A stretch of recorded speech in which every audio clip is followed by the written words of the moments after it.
Hey everybody, it's your friend Jason Pound here answering the top questions asked by home sellers in today's real estate market. Question we're tackling today, why is my house not selling? Pardon all the confusion in the background, but tomorrow we have a big nonprofit event. We're building birthdays in a box for unfortunate kids who cannot afford to have their own birthday party and who have parents who cannot afford or will not give them a birthday party. If you would like to participate in giving out birthday parties to local kids in Cleveland County, scan this code right here. It's going to cost us $20 a box. Give one box, give a million boxes. Do what your heart tells you. In the meantime, why is my house not selling? Short answer, money. Your price too high. You need to substantially lower the price. You will increase your buyer pool, you will increase your showings, you will increase your offers, and you will be under contract quite rapidly. The more rapidly you get to the correct price, the more rapidly you'll sell your house. However, as usual, let me over-explain. When it comes to selling a house, realize that there are three main things that need to be considered. You need to consider price, you need to consider condition, and you need to consider location. First of all, let's talk about location. It does not matter if you spend $10 million to build a house in the middle of the ghetto, that house is no longer going to be worth $10 million. You cannot outbuild your neighborhood. So if you happen to be the biggest, most luxurious, coolest thing since sliced bread in your neighborhood and you are trying to get top dollar equal to similar properties that are 5 to 7 miles away from your own property, you're barking up the wrong tree. Very, very rarely do people want to be the largest, richest, nicest home in the neighborhood. It always hurts resale value. So you're probably asking for too much money. Also, when it comes to location, many people say, hey, when I bring up blemishes with their property, such as their location has a slanted backyard that slants toward the house. And when I finally bring that up, they're like, yeah, that was one of the reasons we didn't make an offer, but we got a good deal because of it. Well, guess what? The next person that buys it is also going to want a good deal because of the same issue that you got a good deal for.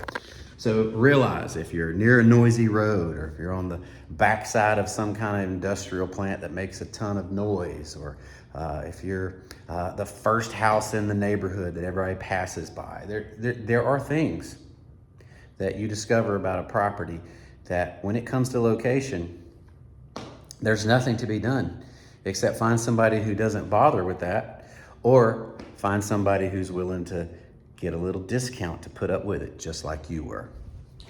Number two, condition.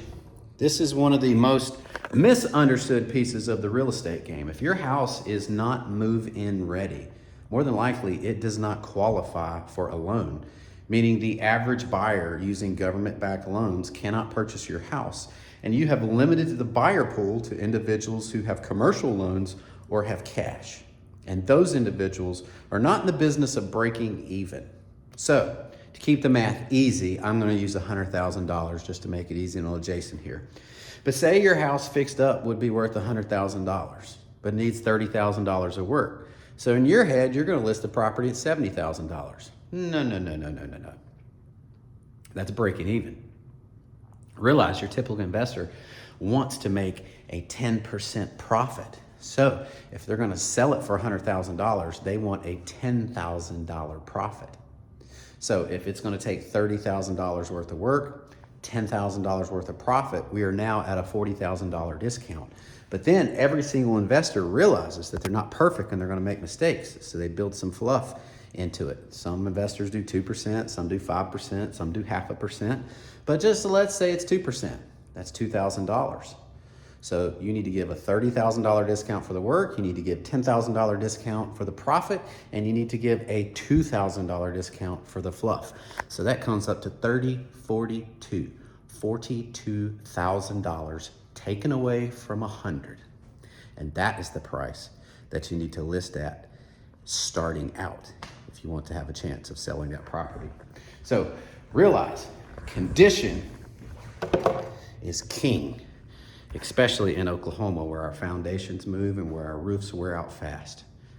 If you are not accounting for the condition of your property, you're going to be sitting for quite a while. Finally, the most important one is price. And when it comes to price, realize that you cannot outbuild your neighborhood. If the majority of the homes in your neighborhood are selling for about $240 to $250, don't expect to sell yours for $350. If the majority of the homes in the neighborhood are selling for $8 to $820, don't expect to sell yours for $1 million. Now, if it's one of those neighborhoods where it's very diverse with regards to floor plans and square footage and price points, but by all means, price appropriate for your property. But the majority of neighborhoods today, they're all kind of cookie cutter, plain Jane vanilla, copy each other. I hate to hurt your feelings, but if you live in a neighborhood that was built after 1970, you probably live in some sort of cookie cutter. I don't mean to hurt your feelings. Them's just the facts. And if you're pricing way above everybody else in your neighborhood, you're probably going to be sitting for a while. If you need to have somebody look at the data and tell you what your home will actually sell for, if it's in the greater Oklahoma City metro area from Guthrie down to Pink, from El Reno out to Shawnee, I have access to the data and I can do the analysis for you. Give me a buzz. I'll help you out. I'm here to serve. In the meantime, peace out. Have a great life.